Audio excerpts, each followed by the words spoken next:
Hey, good morning, everybody, and welcome to the Steps to Soul podcast. Today, we're talking about the state of the market and selling your business in 2025, the key trends we've seen this year, and what we expect for the rest of the year. So, on that note, it has been an interesting year, Chris. I'll tell you what, we got some data-driven points for y'all. We've got some anecdotal stories, and just we're going to lay out. It's been a different year.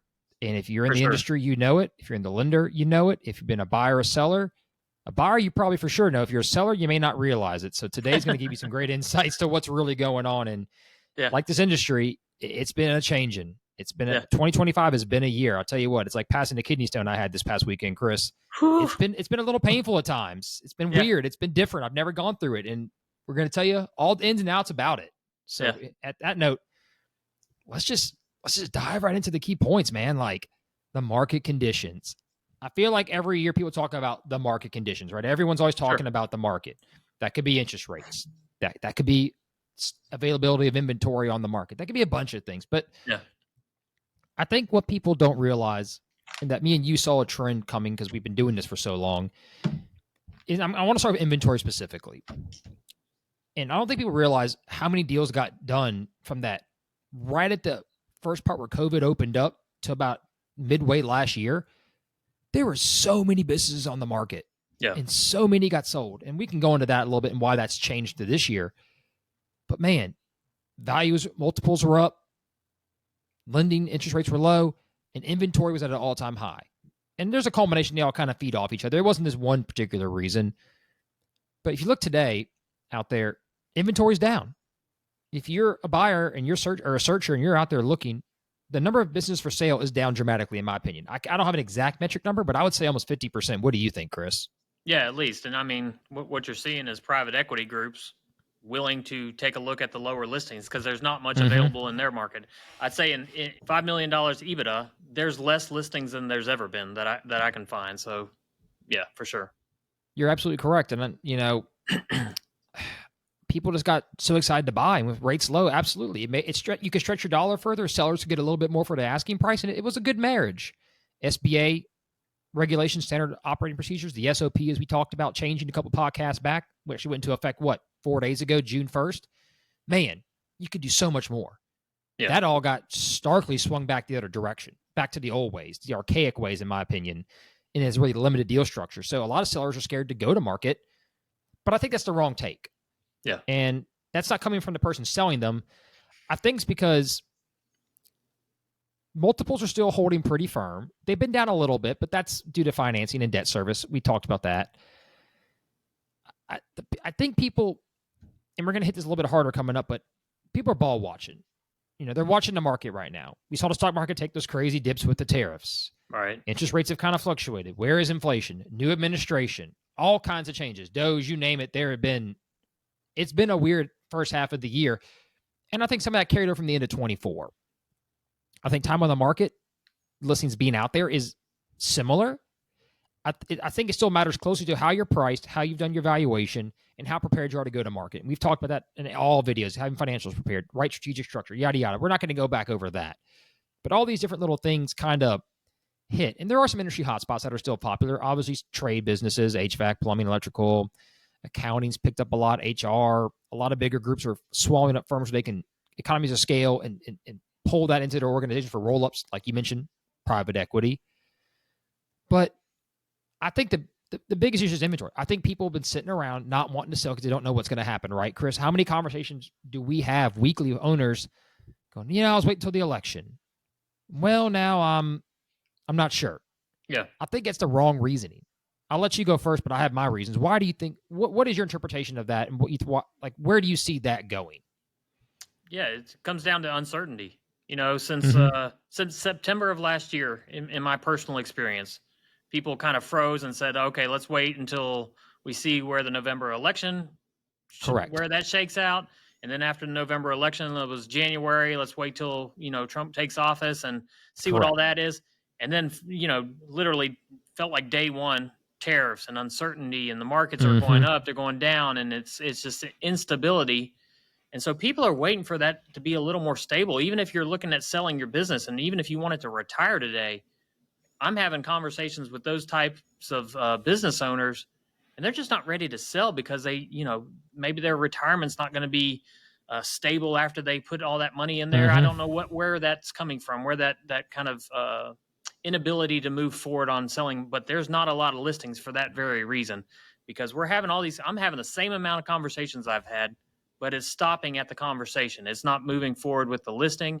And it's not just me. It's you can look at the marketplace, and like you said, let's go with 50%. That's probably a pretty good target number to say that that's how many listings there are less that are quality listings than we had last year. So uncertainty, that is number one reason. I think you're absolutely correct. My dad saw it when he had to practice back in 08. I saw it, when we had it during COVID for a little while. There were some uncertain people kind of froze. What I tell buyers is hold the line, because when people do wake up, it's going to be a wave back into the market. And I've seen it time and time again with my father running the practice for 25 years. I've seen it in my time here in 13 years. It comes in waves, and that's okay. The market shouldn't always be full of inventory. That's not a good sign. Markets have to correct themselves. I'd also like to point out too, I think a lot of people don't remember, but we had PPP money. It seems like that was forever ago, but it wasn't that far away, right? EIDL credits, retention credits, you name it. A lot of business owners got a lot of capital during that time, and it was great, and it paid the way. It also inflated their books. And now they're looking at it thinking, oh, I'm worth less than I thought I was, or I wasn't making quite what I realized, because the credits inflated that value to them, right? Their bottom line. Sure. We got to add that back out, as we've talked about. And if you're out there listening, that's okay. There are still good buyers looking to buy. When we get good businesses on the market, we are getting a ton of activity. And I think you can speak to this specifically, Chris. You just listed an electrical contractor. We'll get into specifics of what they make in manufacturing, but what did we get, about 200 leads in a week and a half? Yeah, people are hungry for people good are listings. Hungry. Yeah. And I would tell somebody, would you rather be the one girl at the bar getting to pick the litter of all the good-looking guys on a date, or would you rather be one of 40 girls and one guy at the bar? Sometimes it's better to get out there and see what you're worth. You don't have to accept an offer. And I think sometimes sellers get too worried about waiting for the perfect time to sell your business. There is rarely a true perfect time. For those of you listening, there is rarely a perfect time. The time to sell is when you've prepped your books, when you've been ready, or when you psychologically hit that roadblock. Don't wait till you're past it and you're exhausted. You've run a marathon. Now you got to run a marathon to sell your business. Train, get ready, and take it to market. Yeah. Now, granted, if it was COVID and everything shut down for a year, yeah, maybe you wait a second, but that's not these times. And if you're out there listening, there are good buyers looking to buy. Yes, lending has changed a little, but I can promise you, when we get listings that are priced appropriately on the market, we're getting a lot of buyer activity, whether it's a donut shop, specialty detailing business, Chris's electrical contractor, manufacturing. There are a lot of things that are changing, that the industry is fluid. Private equity, you mentioned, has changed their parameters. People are looking to make deals happen, especially when the stock market is unstable, right, Chris? If your investment isn't stable over there, you don't have a good CD rate, you want to put your money somewhere to make a return. And I see a lot of people looking at buying a business right now because they feel like that's a stable return. Would you agree? Yeah, for sure. It's especially if you're going to work for yourself and you're going to be in control of your own destiny, it's probably more stable than getting the corporate job right now, or especially working for the government. I think we can all agree on that. Yeah, I mean, look at people being forced to go back to work. No more working from home. Well, if you're going to work from home, why not own your own business, right? Control your destiny, get a return on it. And that's where I think buyers are looking too. The only thing holding buyers back right now, Chris, I think, is interest rates and financing. I think that's a key topic we need to discuss about the current market conditions. We all know rates are a little bit higher than what they were a couple years ago. I alluded to that earlier. And a lot of frenzy of buying, right? Lowest they've ever been. And typically we talked about, SBA is 2 over prime. So when you're getting houses for 2% interest rates, people are buying businesses 4 to 5, 6%. That's incredible. Yeah. That leaves you a ton of room for margin for error. And with the deregulating all the certain requirements for licensing and buyouts and rollover equity, man, we saw an explosion. So yeah, there should have been a lot of inventory taken off the market. But for the first half of this year, it's kind of been quiet. But I tell you, I'm seeing a little more trickle up with rates kind of holding or kind of even dropping a little bit. Lenders have kind of had a chance to reevaluate the SOP, educate the buyer and selling market on what's going to happen. And we even seen, we talked about this too, Chris, manufacturing. They may bump up to $10 million on the cap for SBA. And I think that could be huge, right? Yeah. And how much do we see in that space is getting lit up?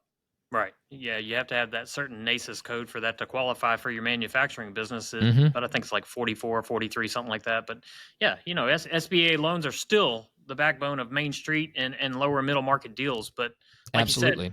rates are hovering right about 9% because prime's about 7. So like you said, to add 2% to that. Mm-hmm. So what I'm seeing is more creative deal structures are coming. Even if Absolutely. sellers aren't taking them, these buyers are coming in ways. They're coming in with offers and deal Mm-hmm. structures. What's happening is sellers haven't adjusted. They're still like, I still want to sell my business. I want 100%. I want to walk away. That's just not Mm-hmm. possible with 9% interest rates. If you're You've wanting got to that be more higher flexible. multiple, right? So you've got to, as a seller, you kind of need to loosen up a little bit during high interest rates time if you want maximum value.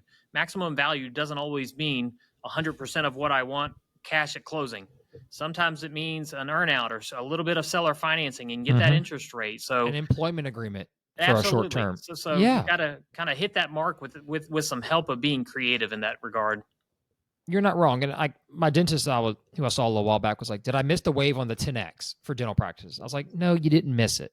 What happened is everybody finds a niche. Private equity hits a jackpot on a certain industry. And what does everybody do, right, Chris? They flood to it. Yeah. There's still going to be good buyers out there. You can't be afraid you missed a wave. If you price your business appropriately and you get it prepped, it's going to sell for a good price. Let's be honest, it will. When we get good financials and you're prepared and you price it appropriately, you're not trying to strangle a deal to death, and you're a little flexible, you can get a really, really good deal. Yeah. And I think people don't realize that even in tough times, good deals still happen. But you have to come in with an open mind and not be afraid to listen to offers. It doesn't mean you have to accept it. It doesn't mean they're going to be perfect. We've got about 15 to 20 million under contract right now, Chris, in our network. All different kinds of deal structure. Buyers are looking to do something. They've got capital. They've sat on it. You're there. If you go to market, you're going to get attention. And you don't have to do anything you don't want to do. And I stress that to sellers. We see so many get nervous right now. We've seen a lot of restaurants in New Orleans close recently. We've seen some other industries take a hit. Hold the line. Get ready. Because when the buyers come in and there's only so many people available, you're going to get the best look. You're going to get probably the best offers because you're the only one they can acquire. Yeah. So that leads us to buyer behavior, Chris. We talk a lot about interest rates. What are today's buyers looking for? We've had an evolution of the search fund buyer, right, Chris? How often do we get emails from those guys? Oh yeah. All day, every day.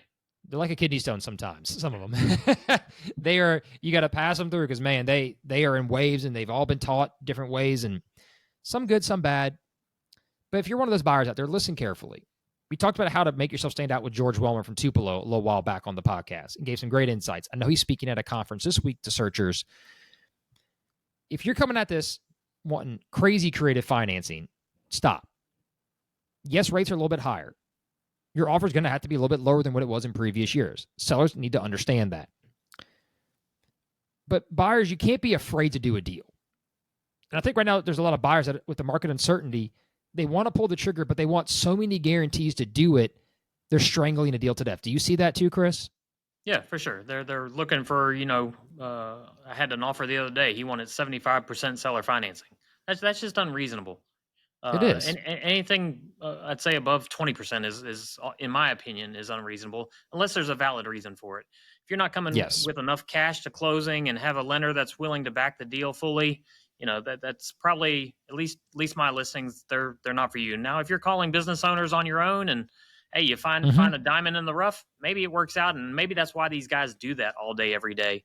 But I think when you come to a broker, especially in the Sunbelt network or a valid brokerage firm, that's kind of offer is not going to fly. No, you're right. Especially when there's more assets than what you're putting down. Because if that's the case, you can get a conventional loan for the assets in a lot of cases. Not every time. Don't quote me on that, but you can. Yeah, they're going to. And it's also not worth the owner to take that offer because he could just liquidate and not have any headache, right? Yeah, he would get the seller finance note, but there's no risk. We had someone debating this the other day about, what about structured earnouts? And we I've seen a lot of buyers bring that up lately. That's tough because he who holds the calculator can rewrite the rules. We actually got an offer in our North Shore office the other day, and a deal that involves some form of an earnout. Sales for a certain category of a customer had to hold around $75,000. Well, look, all that person's got to do is say, all right, see, I'm getting close throughout the year. Just make sure I don't show that P&L to the owner at month 12, even though I'm billing them, I haven't received it yet. How do you judge that, right? For about 20% earnout of the deal. You could easily withhold that and say, oh, I can't pay you. Didn't show up, right? Because I hold the calculator. Am I wrong? I mean, yeah. I just don't think those are easy ways in proper ways because it creates friction. If you believe in a deal, get your reps and warranties. Stop trying to get overly creative. Guarantee the seller note. Give them confidence in you. You get confidence in your asset purchase agreement. Do your due diligence. And buyers, it'll be okay. Just, I can't promise you it's going to be perfect, but if you do the right process, you're going to be in a good position to be successful typically. Right. Now, if you don't, then to yourself. So what are buyers prioritizing? Let's talk about that a little bit. What I see, Chris, is they want guaranteed contractual revenue, which you could say they always want that, but I see a highlight in that lately. Key employees more than ever. And what I also see is something that's scalable. Before, people always wanted a good business. I think now they want one that they can truly grow more than is limited. That's why I think restaurants are hurting. If your restaurant is only 2,000 square feet, you can't just magically add tables, right? Right. You can't just unless you turn them quicker. Yeah. So what I see buyers looking for more and more scalable businesses and ones that they can, they want the unicorn that makes money that nobody has to work at it. That's not real. If it is, we're going to buy it. But that's another story out there. What are you seeing they're looking for? What are you seeing? Because I see the scalable ones has been the most common lately of, hey, if I'm going to roll the dice with these higher interest rates, I need to be able to grow it quicker. What are you looking? What are you getting? No, you're right. Scalable is the end result that they want, but before that comes the predictable income, right? Because that's how you scale it. You've got this predictable guaranteed income. revenue. How do we market this? How do we make this more national? How do we grow it? So recurring revenue and automations are top priorities that I'm seeing. These smart buyers, they're thinking long term. Just like you said, they're looking, how can I And they should be. They're not looking to buy businesses and say, okay, let's just make the same cash flow it's making now and we'll pay it off in 10 years and make some money out of it. That's not the game plan for most of the buyers that I'm working with. So, having a plan for a seller of selling the business and getting all those things aligned so that you've got this predictable income. So a buyer sees you as a more desirable target. That is key for sellers right now. I agree. And I would even add to your point. You mentioned they want to be able to scale it to make more money down the road. They have to with these creative financing structures we highlighted. That seller finance note, some of those are kicking in, after year 2 now. Well, if you have another note that jumps on to year 2 and you haven't grown the business or it can't be scaled, you're going to make less money in year 3 if you can't grow it. And that's a problem. What about a balloon note due at the end of year 5? There could be this massive. Exactly. You're amortizing it over a 10-year period, the seller financing portion. But most sellers don't want to stick around for 10 years. So usually you amortize it on a 10-year period to kind of help the buyer, make some cash flow and grow the business at first. But what I usually have in mind is a balloon note due at the end of 5 years, if the SBA loan agrees with that. And that can be a kind of an upcoming nightmare for a buyer. Especially if you haven't grown the company. That's right. I think that's where a lot of people, that's what we mentioned, that scalability is so important, ability to expand it in some capacity. A deal we're working on, specialty products business, the father and son are going to buy it, and their goal is to expand it throughout the Gulf Coast. They said, look, it's doing great now, but if we can take it to a little bit level higher with the scalability and the low cost of goods that this business has, so they can make their own product in some cases. There you go. Man, what could this thing be worth in 5 or 10 years? Right. Now, granted, they don't want to get rid of it then, but maybe you get approached for a great offer. Maybe you don't, but that's where your value is. And that's why you leverage your capital with the SBA to do deals. And that's what buyers are thinking more and more now. They're not just looking to buy a job, right? Right. 10 years ago, a lot of people used SBA to buy a business. They could have a good job, make more than they were making previously, but it was stable, right? It was a good business. It was easier. They don't want businesses making less than $400,000 or $500,000. It's not worth the risk. And I think that's another point about the market we need to talk about. There's very little under $500,000 right now of major consequence. Why is that? Well, to sellers, this is going to hurt to hear this, but buyers don't want your business that much anymore. Not always, but in a lot of cases. Why? Say you want $300,000 for your business, Chris, and you're making 90 to 100. That's a lot of risk for a buyer to take on that doesn't know your industry. When you can go down and work at the state, get 80, 90 grand a year with benefits, right? Yeah. No SBA note. Yeah, not only that, for the larger buyers, it's hard to invest the amount of time and energy up front that and is the cost required. of the SBA loan. Let's not forget that too. There's not much difference in cost if you're going to do the proper due diligence. Yeah, you're probably not going to do a Q of E on a $300,000 business. In fact, I'm going to But bet that man, you won't. But you still got yeah. to pour the same amount of, hey, how does this business work? Who are the employees? Who's sticking around? What does the financials look for the past 3 years? And you're doing all Mm-hmm. that for, to make a little bit amount of money. It's not going to happen. That's why you have these private equity groups. They have their minimum targets, right? Usually $1 million Yep. seems to even be creeping up. But lately, like I said before, I've seen them kind of coming 750, kind of like the down a bottom. little bit because there's not much in their level right now. Yep. And they want all the ropes they can get because they've bought so many of them. Yeah. And I'll even say this too about state of the market that we didn't discuss. We mentioned lending, but the smaller deals are hard to finance right now.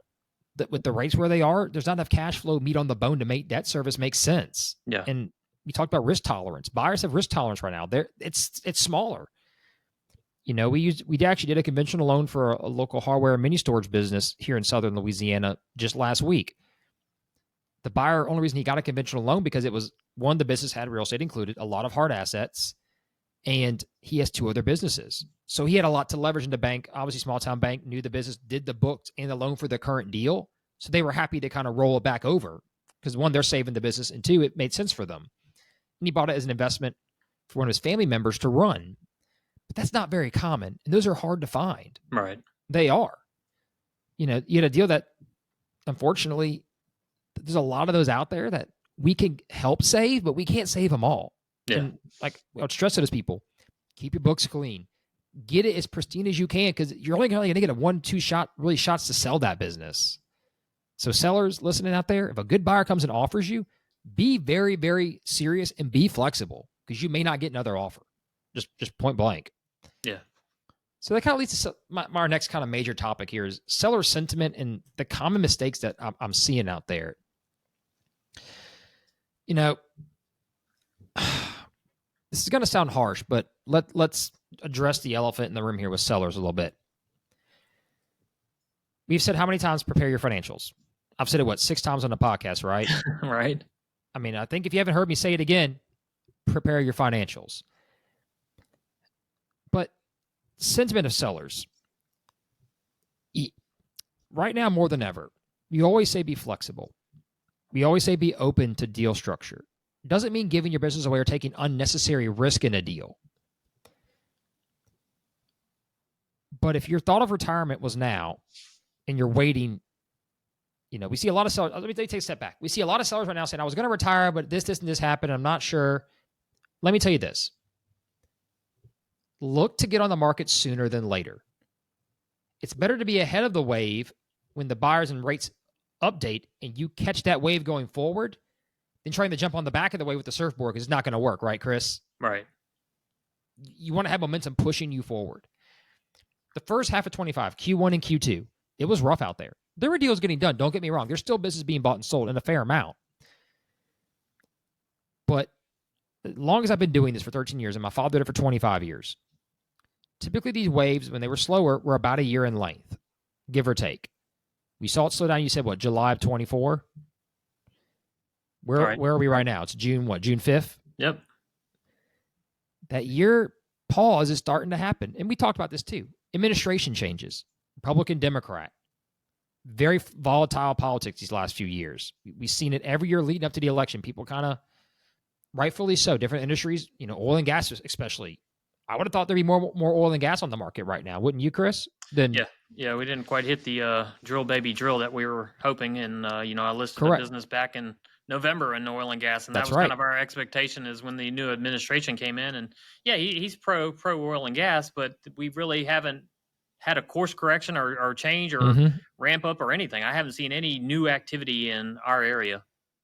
I agree. And we're an oil and gas state. Let's be honest. Oh, yeah, for sure. South Louisiana, we are LNG, natural gas, oil. We are, let's go, baby. I mean, and granted, it takes time for the trickle-down effect. So they drill to the service businesses to help support it, well plugging, pipe fitting, you name it. There's 100 of those. But getting on the market now, getting ready, even if you don't want to list your business, let's say tomorrow, right? Say you're a seller listening right now. Man, I want to sell early 26. Now is the time to talk to us.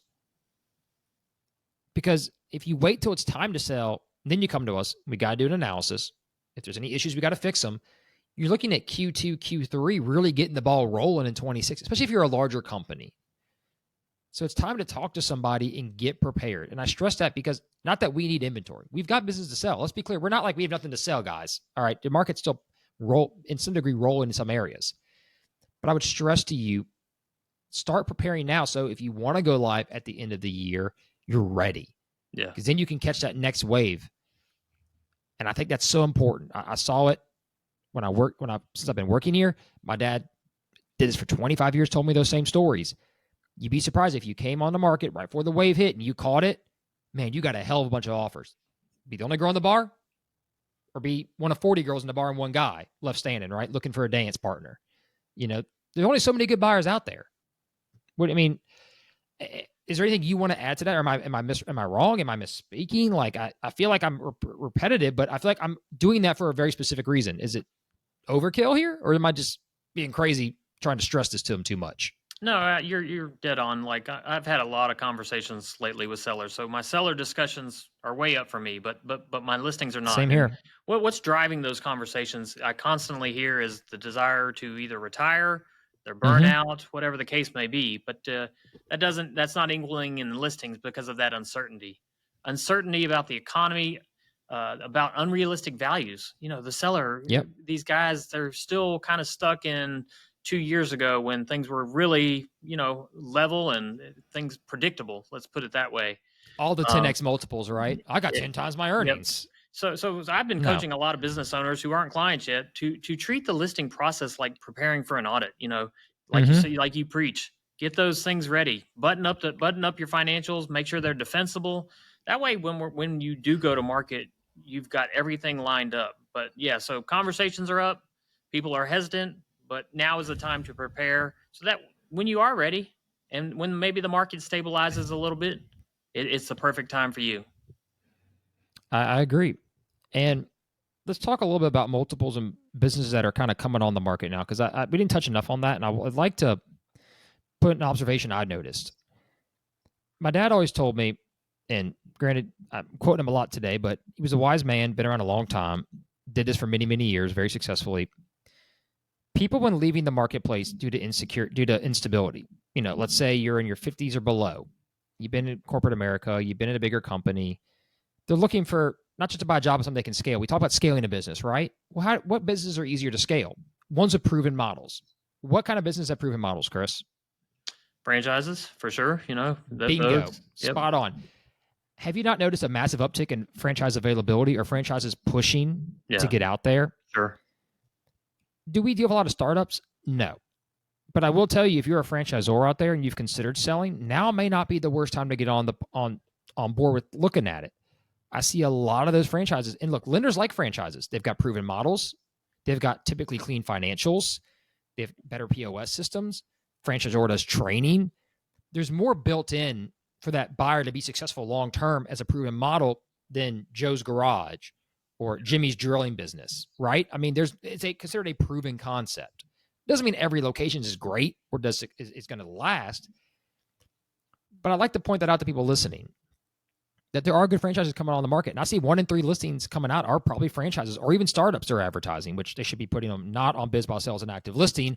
That's another day we're going to get on that conversation. But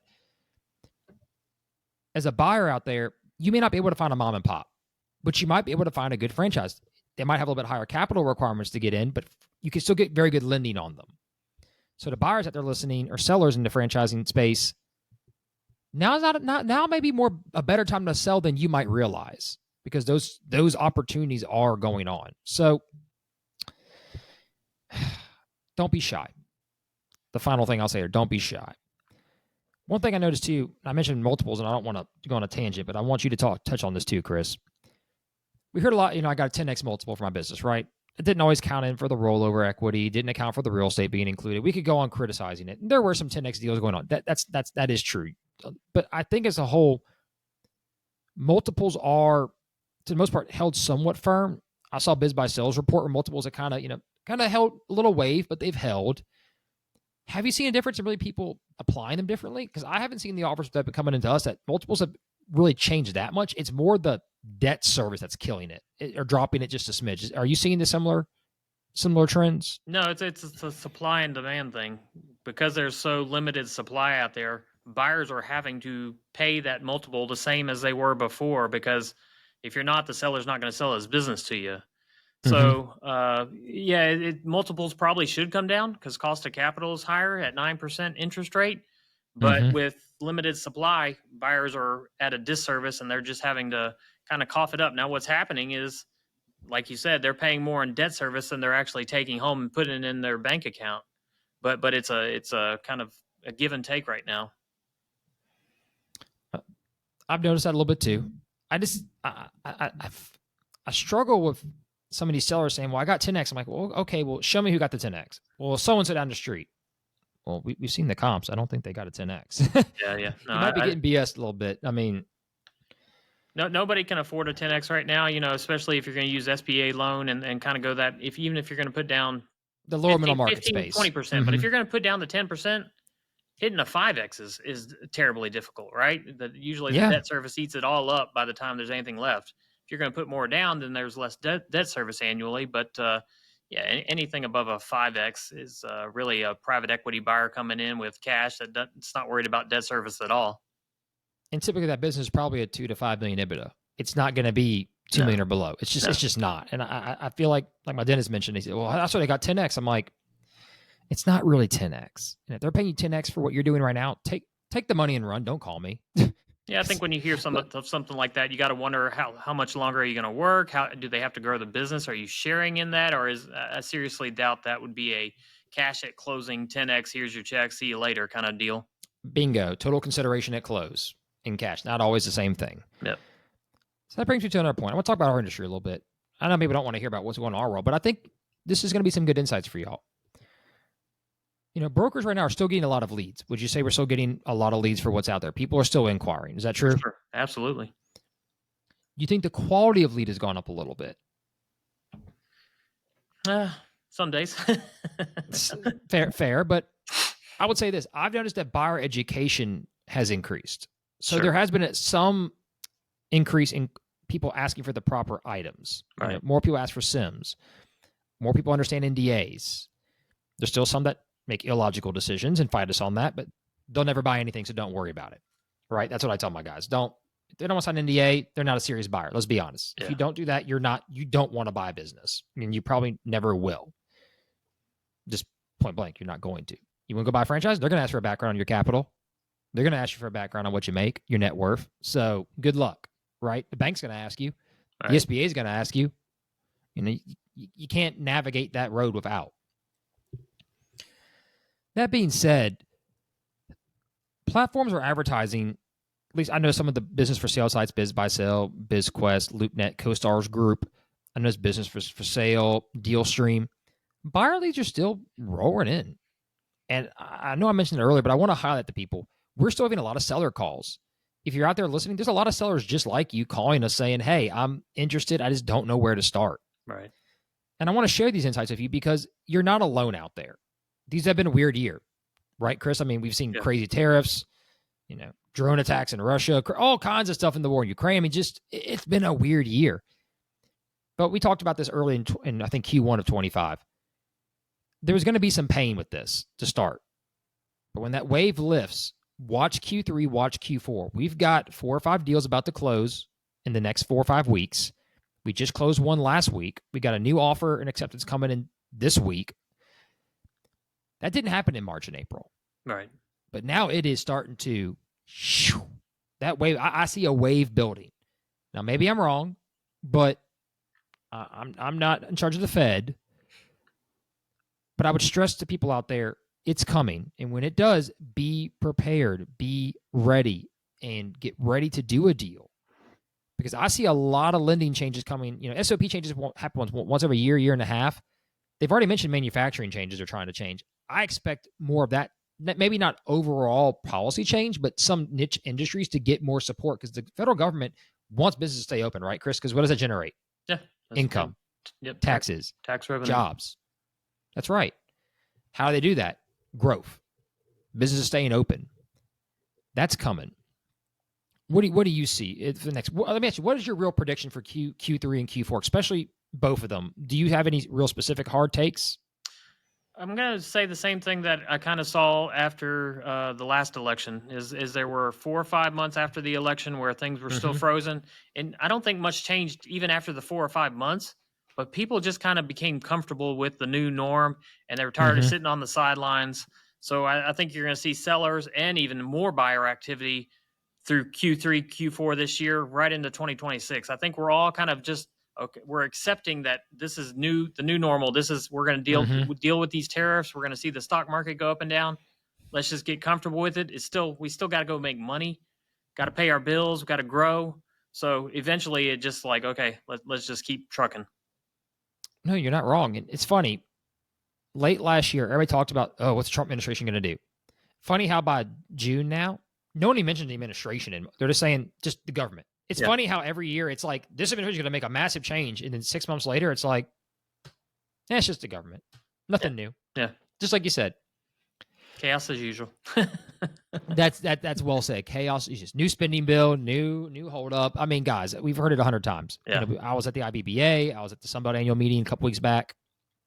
Same sentiment. Like everybody said, it's just a lot of holding patterns. And that's okay. If you're not sure and you really aren't ready, don't go on market if you're not ready. Let me show. If you're not ready, don't go on the market. Right, Chris? That's right. If you're not committed and prepared and are going to be engaged to go to market, don't do it. Because then you're going to probably pass up a good opportunity.